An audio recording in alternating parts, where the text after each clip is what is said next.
بسم اللہ الرحمن الرحیم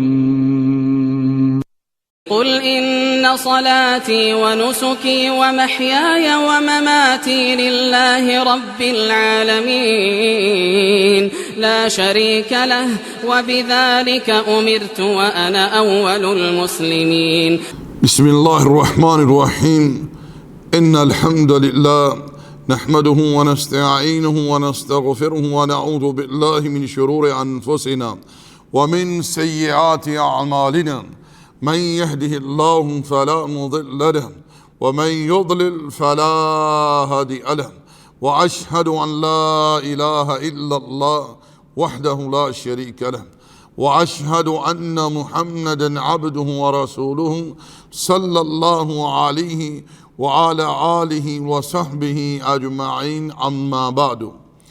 قال الله تعالى: وَمَا خَلَقْتُ الْجِنَّ وَالْإِنسَ إِلَّا لِيَعْبُدُونَ. اور نہیں پیدا کیا ہم نے جنوں اور انسانوں کو مگر اس لیے کہ وہ میری ہی عبادت کریں. اللہ جل وعلا نے اس آیت کریمہ میں اس بات کی خبر دی ہے کہ جنات اور انسانوں کی تخلیق کا فقط ایک ہی مقصد ہے، اور وہ مقصد ہے رب ذوالجلال کی خالص عبادت. ایسی عبادت جو ہر قسم کے شرک کی آمیزش سے بالکل پاک ہو، صاف ہو، خالص رب ذوالجلال ہی کے لیے ہو. میرے عزیز دوستو، آج اس نشست میں اللہ جل وعلا کی توفیق سے میں ایسے 4 واقعات لے کر آپ لوگوں کے سامنے حاضر ہوا ہوں جو واقعات نہایت ہی اہم ہیں، نہایت ہی ضروری ہیں، جن کا سمجھنا، جن کا سیکھنا، جن پر عمل کرنا ہر مسلمان پر فرض ہے، ہر مسلمان پر فرض ہے.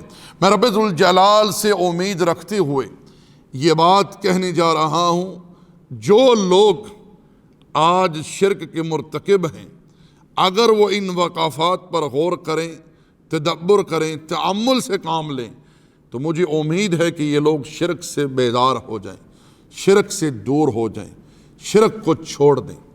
میرے بھائیو، پہلا مرحلہ، پہلا وقف اس تعلق سے وہ ہے جو حالت قیام میں جب بندہ رب ذوالجلال کی بارگاہ میں کھڑا ہوتا ہے، رب کے سامنے وہ 2 باتوں کا اقرار و اعتراف کرتا ہے. پہلی بات کیا ہے؟ ایاک نعبد، اللہ میں تیری ہی بندگی کرتا ہوں. یہ بات تو معلوم ہے کہ توحید ہمیشہ نفی اور اثبات کے ساتھ ہوتی ہے، یعنی بندہ اس بات کا اقرار و اعتراف کرتا ہے کہ اللہ میں تیری ہی عبادت کرتا ہوں اور تیری ہی عبادت کروں گا، یعنی تیرے سوا میں کسی اور کی عبادت نہیں کرتا اور نہ ہی کروں گا. مگر میں معذرت کے ساتھ یہ بات کہہ رہا ہوں کہ بہت سارے لوگ، بہت سارے احباب لا علمی کی وجہ سے، جہالت کی وجہ سے حالت نماز میں جب وہ رب کے سامنے قیام کرتے ہیں، اس بات کا اقرار و اعتراف کرتے ہیں کہ اللہ تیری ہی بندگی کرتے ہیں، تیرے سوا کسی اور کی بندگی نہیں کرتے، لیکن ساتھ ساتھ جب وہ نماز سے فارغ ہوتے ہیں، وہ امور جو امور عبادت ہیں وہ غیر اللہ کے لیے سر انجام دیتے ہیں. اس کی بنیادی وجہ کیا ہے؟ اس کی بنیادی وجہ یہ ہے کہ کثیر تعداد نمازیوں کی عبادت کے صحیح مفہوم سے آگاہ نہیں ہے، لوگوں کو عبادت کی حقیقت کا علم نہیں ہے. مجھے امید ہے کہ اگر یہ بھائی عبادت کی حقیقت کو سمجھ لیں، عبادت کے مفہوم کو پا لیں، تو یہ ادنا سی بھی عبادت کسی غیر اللہ کے لیے صرف نہ کرے. میرے بھائیو، اکثر لوگ یہ سمجھتے ہیں کہ نماز پڑھنا، زکوٰۃ دینا، روزہ رکھنا، حج کرنا، طواف کرنا، سعی کرنا، اسی طرح ذکر اذکار، استغفار، تلاوت، صدقات، قربانی، یہی امور عبادت ہیں. اس میں کوئی شک نہیں ہے کہ یہ جو میں نے ذکر کیے ہیں سارے امور عبادت ہیں، لیکن اس بات کو اچھی طرح سمجھ لیں کہ کچھ عبادات ایسی ہیں جن کا تعلق ہماری زبان سے ہے، کچھ عبادات ایسی ہیں جن کا تعلق ہمارے جسم کے اعضاء سے ہے، کچھ عبادات ایسی ہیں جن کا تعلق ہمارے دل کے ساتھ ہے، کچھ عبادات ایسی ہیں جن کا تعلق ہمارے اموال کے ساتھ ہے۔ اب یہ سارے امور جو ہیں، چاہے دل کے اعمال ہوں، چاہے مال کی عبادت ہو، چاہے زبان کی عبادت ہو، چاہے جسم کی اعضاء کی عبادت ہو، یہ ساری عبادات خاص کس کے لیے ہوں گی؟ اللہ جل وعلا کے لیے۔ وہی اس چیز کا مستحق ہے تقدس و تعالی کہ ہر قسم کی عبادت اسی ہی کے لیے خاص ہو، اسی ہی کے لیے سر انجام دی جائے۔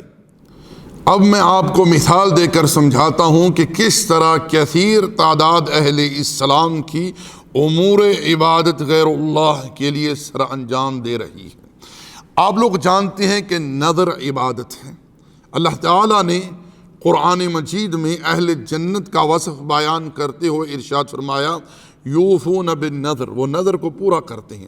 اب یہاں رب ذوالجلال اہل جنت کی تعریف فرما رہا ہے کہ وہ نظر کو پورا کرتے ہیں کس کے لیے؟ اللہ کے لیے۔ یاد رکھیں کہ نظر ماننا کسی کے اوپر واجب نہیں ہے۔ اگر کسی نے نظر مان لی ہے، اگر وہ نظر اللہ کے لیے ہے تو اب پورا کرنا اس کے لیے واجب ہے۔ لیکن ہم دیکھتے ہیں کہ کچھ لوگ نماز پڑھنے والے، اپنے آپ کو اسلام کی طرف منسوب کرنے والے، غیر اللہ کے لیے نظر دیتے ہیں۔ لوگ یہ نہیں سمجھتے کہ نظر کہتے کسے ہیں۔ یاد رکھیں کسی درگاہ پر چادر کی نظر مان لیتے ہیں، کہتے ہیں کہ اگر اولاد ہوئی تو چادر چڑھاؤں گا یا چڑھاؤں گی۔ بچے کے سر پر چٹیا رکھنے کی نظر مان لیتے ہیں کہ بیٹا ہوا، اس کے سر پر جیسے ہی پیدا ہوا ایک چٹیا چھوڑ دی جائے گی، جب وہ بڑا ہو جائے گا اس چٹیا کو کاٹ کر قبر پر نظر کے طور پر چڑھایا جائے گا۔ قبر پر دیا جلانا یہ نظر ہے، قبر پر جانور ذبح کرنا یہ نظر ہے۔ اسی طرح یہ 11ویں جو ہے یہ شیخ عبد القادر جیلانی رحمۃ اللہ علیہ کے نام کی نظر ہے۔ یہ شرک ہے، یہ شرک ہے، کیونکہ یہ نظر غیر اللہ کے لیے دی جا رہی ہے۔ اسی طرح سبیل حسین، نظر حسین، نظر علی، نظر فاطمہ، نظر حسن، نظر زہرا، یہ ساری نظریں جو ہیں یہ عبادت سے تعلق رکھتی ہیں، اور ان کا کسی غیر اللہ کے لیے سر انجام دینا یہ شرک ہے، حرام ہے۔ ایسا شخص دار اسلام سے خارج ہو جاتا ہے جو اللہ کو چھوڑ کر کسی عبادت کو کسی غیر اللہ کے لیے صرف کرے۔ اس کے علاوہ آپ لوگ جانتے ہیں کہ نبی علیہ السلام نے دعا کو عبادت قرار دیا ہے۔ الدعاء هو العبادت، دعا عبادت ہے۔ لیکن آپ دیکھ لیں بہت سارے کلمہ گو نماز پڑھنے والے درگاہوں پر جا کر، مزاروں پر جا کر، اللہ جل وعلا کو چھوڑ کر، خالق کائنات کو چھوڑ کر، حی لا یموت کو چھوڑ کر، جو شخص قبر میں مدفون ہوتا ہے اسے پکارتے ہیں، اس سے مانگتے ہیں، اس کے سامنے تذلل اختیار کرتے ہیں، اس کے سامنے گڑ گڑاتے ہیں، اس کے سامنے اس کیفیت میں کھڑے ہوتے ہیں جس کیفیت میں ایک نمازی حالت نماز میں رب ذوالجلال کے سامنے کھڑا ہوتا ہے۔ کچھ لوگ تو درگاہوں پر جاتے ہی سجدے میں گر جاتے ہیں، 100 تعویلیں کریں لیکن سجدہ ہے۔ کچھ لوگ وہاں قیام کی کیفیت سے کھڑے ہوتے ہیں، رکوع کی کیفیت سے ہوتے ہیں۔ یہ سارے امور کیا ہیں؟ ان کا تعلق عبادت سے ہے۔ دعا عبادت ہے، سجدہ عبادت ہے، قیام عبادت ہے، رکوع عبادت ہے۔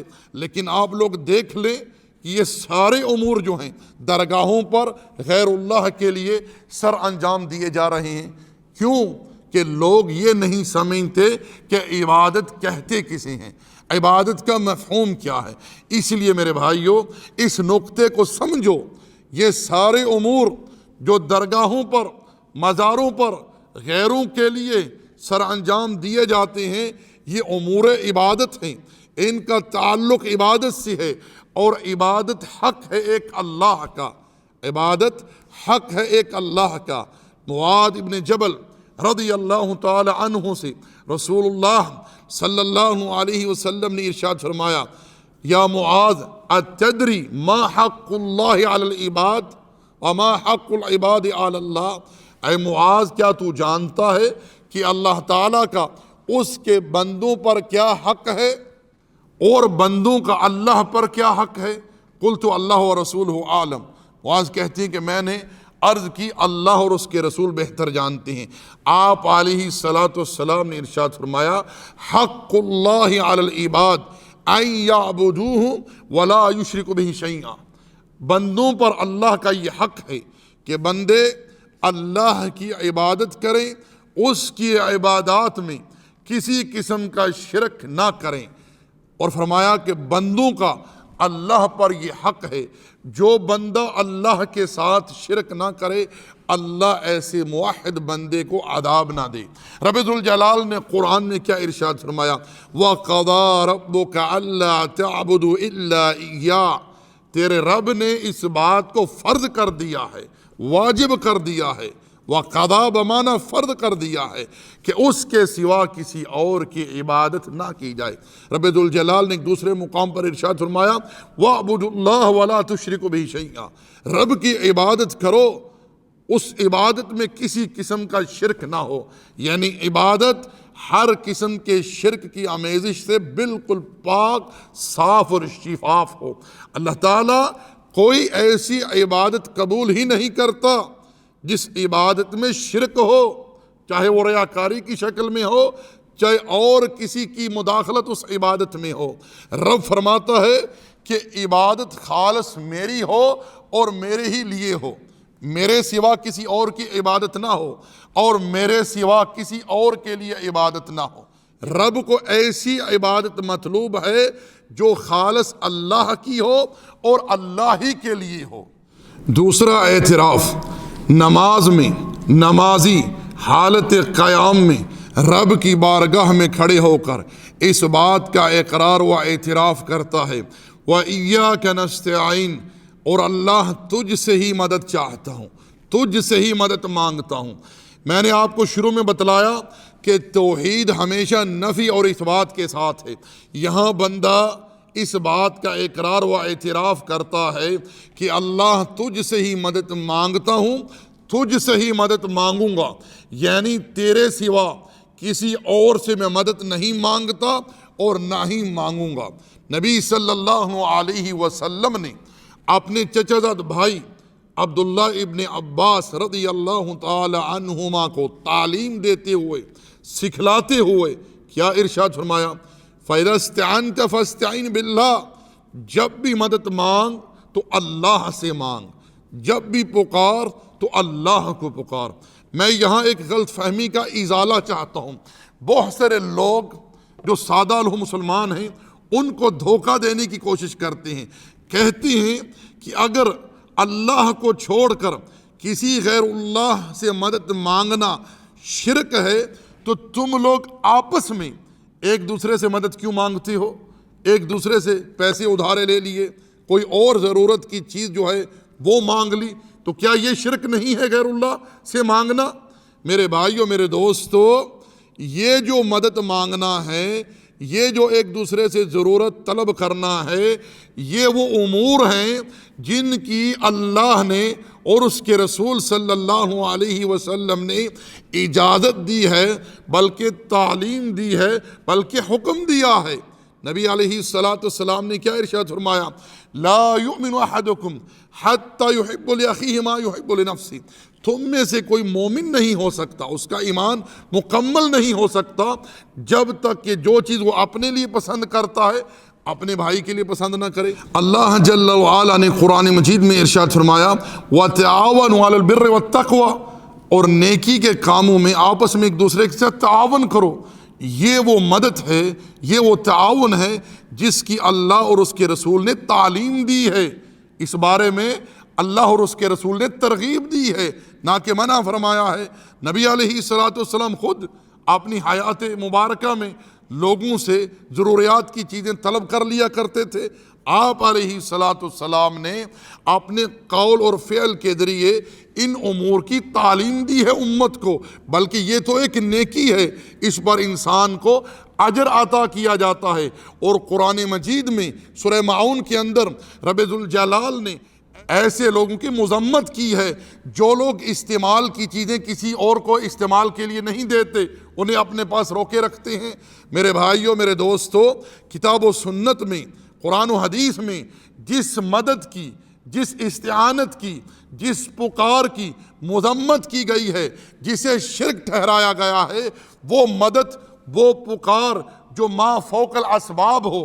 ایک بندہ آپ کی مدد کرنے پر قادر نہیں ہے، آپ کی پکار سننے پر، آپ کی پکار سمجھنے پر، آپ کی فریاد رسی پر وہ کسی قسم کی کوئی قدرت نہیں رکھتا، کوئی طاقت نہیں رکھتا، کوئی اس کے پاس تصرف نہیں ہے۔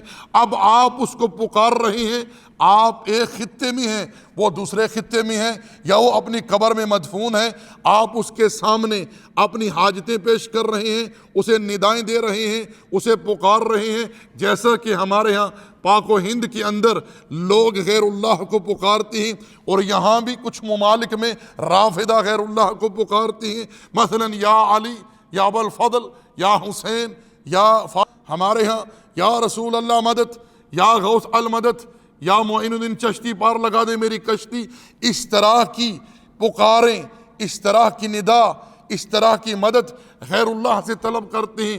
واللہ ثم واللہ باللہ للہ تاللہ، یہ پکار، یہ ندا، یہ مدد طلب کرنا، یہ دعا شرک اکبر ہے۔ رب ذوالجلال نے قرآن مجید میں کیا ارشاد فرمایا؟ وَلَا تَدْعُ مِن دُونِ اللَّهِ مَا لَا يَنفَعُكَ وَلَا يَضُرُّكَ فَإِن فَعَلْتَ فَإِنَّكَ إِذًا مِّنَ الظَّالِمِينَ۔ اللہ کو چھوڑ کر کسی اور کو نہ پکارو، یہ نہ تمہیں نفع دے سکتے ہیں اور نہ ہی نقصان، اگر تم نے ایسا کیا تم ظالموں میں سے ہو جاؤ گے۔ تو میرے بھائیو، میرے دوستو، قرآن و سنت میں جس مدد کی، جس استعانت کی، جس پکار کی مذمت کی گئی ہے، جسے شرک قرار دیا گیا ہے، وہ مدد ہے جو ما فوق الاسباب کسی سے طلب کی جائے۔ اب آپ لوگ غور کریں کہ قرآن مجید میں اللہ جل وعلا نے کفار قریش کے بارے میں ارشاد فرمایا کہ جب یہ کشتیوں میں سواری کرتے ہیں، سمندروں کے اندر یہ ہوتے ہیں، ان کو لہریں گھیر لیتی ہیں، یہ مشکل میں پھنس جاتے ہیں، ان کو جب خدشہ ہوتا ہے کہ اب ہم یہاں ڈوب جائیں گے، وہاں یہ خالص اللہ کو پکارتے ہیں، اللہ سے سوال کرتے ہیں، اللہ سے مدد مانگتے ہیں، کیونکہ اب ان کو اس بات کا یقین ہو جاتا ہے کہ یہاں بیچ سمندر کے نہ لات کام آئے گا، نہ منات، نہ عزا، اور نہ کوئی اور مشکل کشا یہاں کام آنے والا ہے۔ اللہ جل وعلا نے ارشاد فرمایا فَإِذَا رَاكِبُوا فِي الْفُلْكِ دَعُوا اللَّهَ مُخْلِصِينَ لَهُ الدِّينَ، جب یہ کشتیوں میں سواری کرتے ہیں وہاں یہ خالص اللہ کو پکارتے ہیں۔ جب ہم انہیں نجات دے کر خشکی پر لے آتے ہیں، یہ ظالم پھر شرک شروع کر دیتے ہیں۔ تو میرے بھائیو، میرے دوستو، اس بات کو سمجھ لیں کہ قرآن و سنت کے اندر جس مدد کی، جس استعانت کی، جس پکار کی مذمت کی گئی ہے، وہ ہے ما فوق الاسباب، کسی کو پکارنا، کسی کو ندا دینا، کسی سے مدد مانگنا، جب کہ وہ آپ کی پکار سننے پر، آپ کی مدد کرنے پر، آپ کی فریاد رسی پر بالکل قدرت نہیں رکھتا کسی قسم کی، اور نہ ہی ان کا اس کائنات کے کسی معاملے میں ذرہ برابر کوئی تصرف ہے۔ دوسرا مرحلہ ہے جب نمازی رکوع سے سر اٹھاتا ہے تو کیا کہتا ہے؟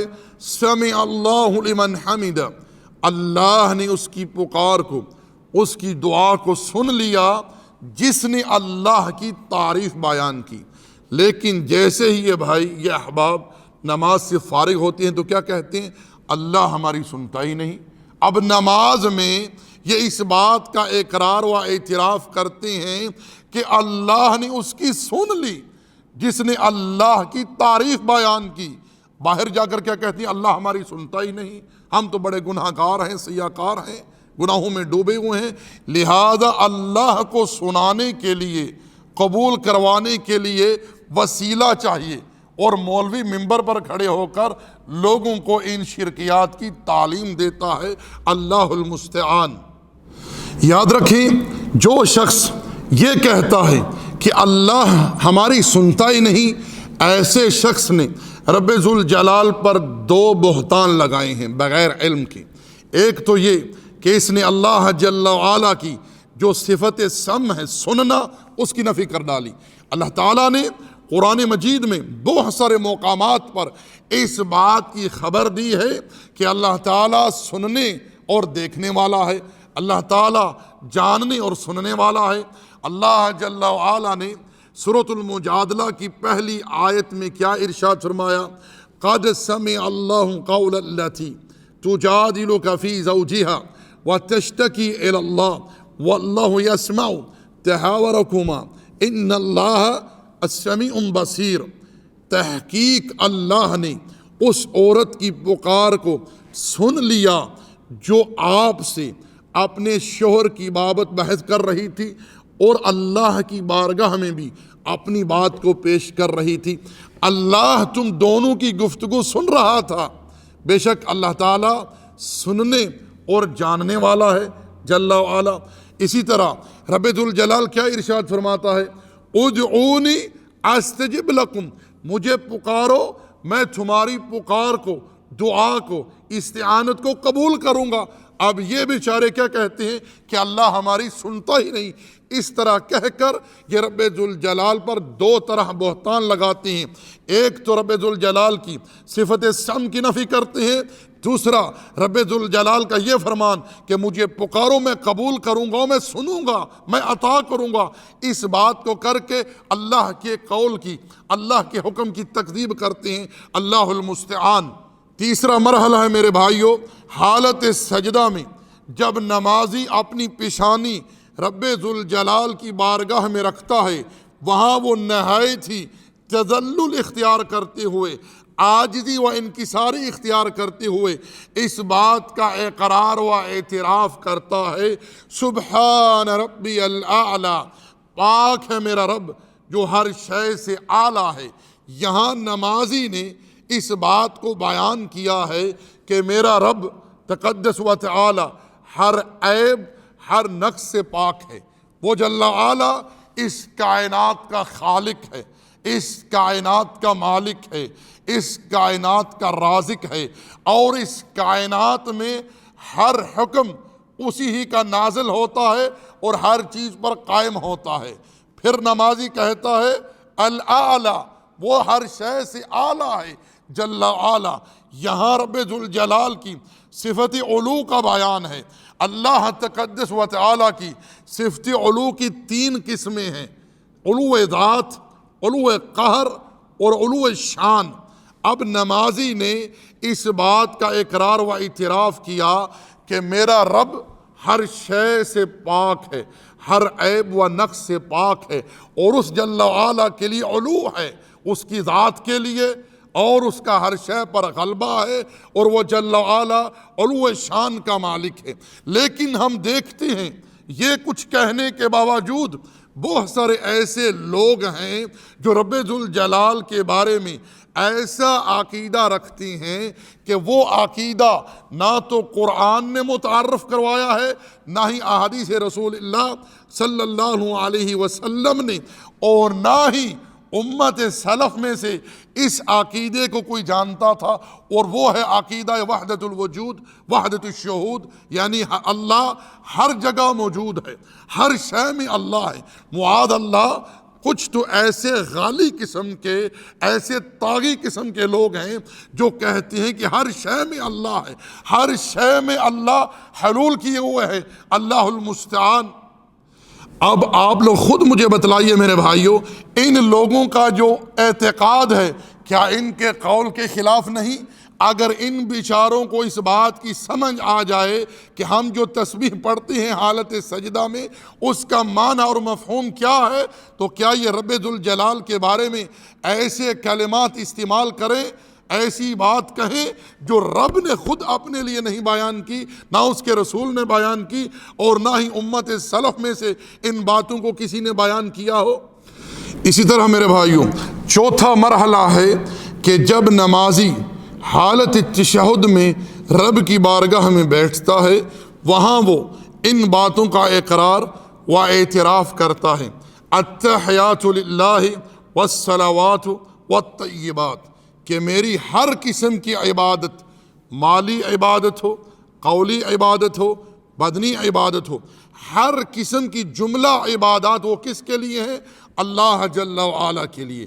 یہی بات اللہ جل وعلا نے اپنے پیغمبر سے کہلوائی ہے، ارشاد فرمایا قل، کہہ دیجئے، ان صلاتی و نسکی و محیای و مماتی للہ رب العالمین، بے شک آپ کی نماز، ہر قسم کی نماز اور وہ امور جو نماز سے تعلق رکھتے ہیں، جو نماز میں کیے جاتے ہیں، وہ سارے امور، آپ کی قربانی، ہر قسم کی قربانی، آپ کا جینا، آپ کا مرنا کس کے لیے ہے؟ اللہ کے لیے ہے، جس کا کوئی شریک نہیں، وہ وحدہ لا شریک ہے جل وعلا۔ لیکن ہم دیکھتے ہیں بہت سارے لوگ، بہت سارے نمازی، بہت سارے کلمہ گو مسلمان حالت نماز میں، تشہد کی حالت میں ان باتوں کا اقرار و اعتراف کرنے کے باوجود بہت سارے امور عبادت ایسے ہیں جو غیر اللہ کے لیے سر انجام جا کر دیتے ہیں، جیسے کہ پیچھے تفاصیل آپ سن چکے ہیں۔ اس لیے میں اپنے تمام مسلمان بھائیوں اور قابل احترام ماں اور بہنوں سے دل کی گہرائیوں سے یہ گزارش کروں گا کہ اللہ تعالیٰ کی خوشنودی کے لیے قرآن مجید کو ترجمے کے ساتھ پڑھیں اور ساتھ ساتھ اللہ تعالیٰ سے دعا کریں کہ رب ذوالجلال ہمیں دین کا فہم عطا کرے، دین میں فقاہت عطا کرے۔ میرے بھائیوں، جو نماز میں پڑھتے ہیں اس کا ترجمہ سیکھ لیجئے، کہیں ایسا نہ ہو کہ ہم قیام کی حالت میں، سجدے کی حالت میں، تشہد کی حالت میں جو رب کے سامنے اقرار و اعتراف کر رہے ہوتے ہیں، ہمارا اعتقاد اور ہمارے اعمال اس گواہی کے کہیں خلاف نہ ہو، جیسا کہ رب ذوالجلال نے ارشاد فرمایا یقولون ما لیس فی قلوبہم، یہ وہ کہتے ہیں جو ان کے دلوں میں نہیں ہے، اللہ المستعان۔ لہذا اسی پر اکتفا کرتے ہیں، اللہ جل وعلا سے دعا ہے، التجا ہے کہ جو کہا اسے سمجھنے کی، اس پر ایمان رکھنے کی اور عمل کرنے کی توفیق عطا فرمائے، اور جس چیز میں مجھ سے کوئی غلطی ہوئی ہو، کوئی لرزش ہوئی ہو، رب ذوالجلال درگزر فرما دے، اللہ مجھے معاف کر دے، اللہ میری اصلاح فرما دے۔ ربنا آتنا فی الدنیا حسنہ وفی الآخرۃ حسنۃ وقنا عذاب النار، ربنا تقبل منا انک انت السمیع العلیم وتب علینا انک انت التواب الرحیم، وصلی اللہ علی نبینا محمد وعلی آلہ وصحبہ اجمعین۔